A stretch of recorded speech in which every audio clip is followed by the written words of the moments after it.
Bonjour tout le monde, c'est le Geekter. Aujourd'hui on va parler du meilleur parmi les meilleurs.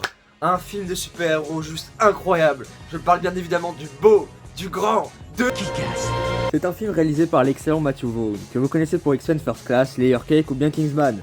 On suit les aventures d'un jeune lycéen, David Zaslav, invisible auprès des femmes, que tout le monde croit.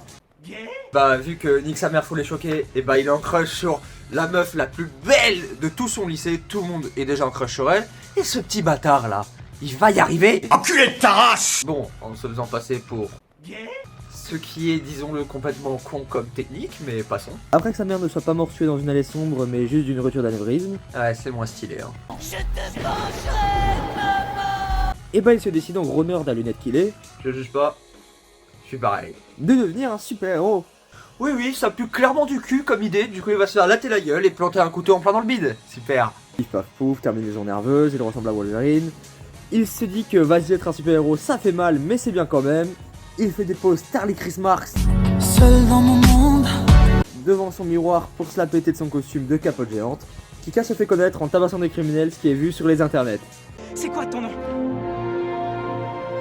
Je suis la porte. Et il finit par rencontrer Hit Girl et Big Daddy, qui sont littéralement une gamine de 12 ans qui tranche de tête, et son daron qui est Batman, mais joué par putain de Nicolas Cage.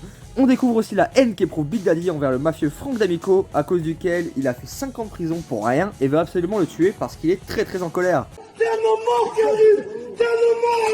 Le fils de Frank, Chris, a un plan pour faire tomber les super-héros pour son père, et se fait lui-même passer pour un héros, Red Fist. Red Mist.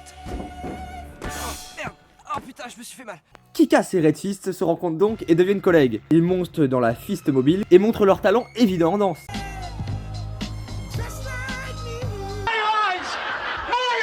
Ils vont dans un entrepôt pour tendre un piège à Kick-Ass, mais quand ils arrivent, le tout a pris feu.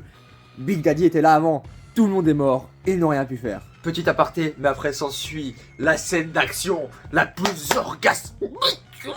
Mais bordel, c'est magnifique. C'est réalisé comme un plan séquence, et on le voit clairement dans le visionnage de la scène, mais c'est monté comme une scène d'action rythmée en plusieurs plans, ce qui donne ce résultat merveilleux d'une scène filmée en une traite qui coupe toutes les secondes pour avancer dans le temps pour dynamiser l'action.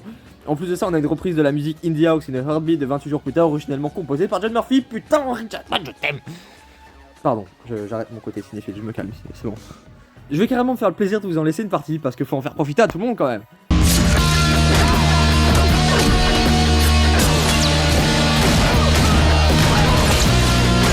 Kick-Ass pécho Katie parce que c'est un enculé de l'espace, pendant que moi je ressemble à ça. Vous voulez mon numéro les filles ou pas? Vous voulez mon numéro? Kick-Ass et Red Fist se rencontrent à nouveau et vont rendre visite à Big Girl et Big Daddy. Salut, je suis Hit Girl. Tu préfères mon ton père?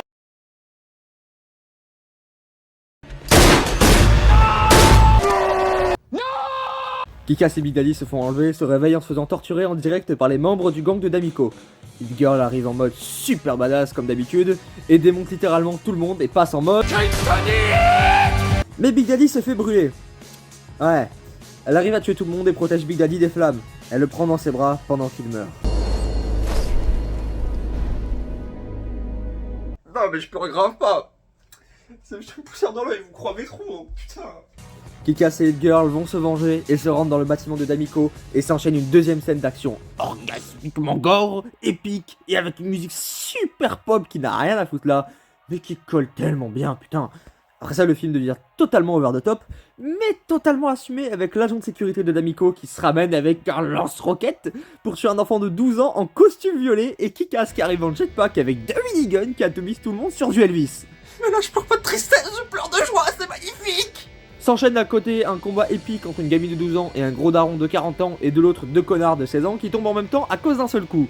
Mais quand tout est perdu, Kick-Ass ramène le gros bazooka et bute D'Amico. J'ai très bien mangé au KFC de Châteauroux avec mes... Voilà, nous sommes partis. Après ça se termine sur Red Mist qui prépare sa revanche en tenue de BDSM. N'essayez pas de me convaincre que c'en est pas une. Et c'est la fin de ce magnifique film. Je l'ai résumé comme une grosse merde, mais pas grave, nique sa mère, je les ai choqués. Admettons-le, c'est très différent des vidéos que je fais d'habitude, mais c'est pas grave, j'ai kiffé ma vie. Allez, à dans 8 mois tout le monde. Le spectacle est fini, bande d'enfoirés.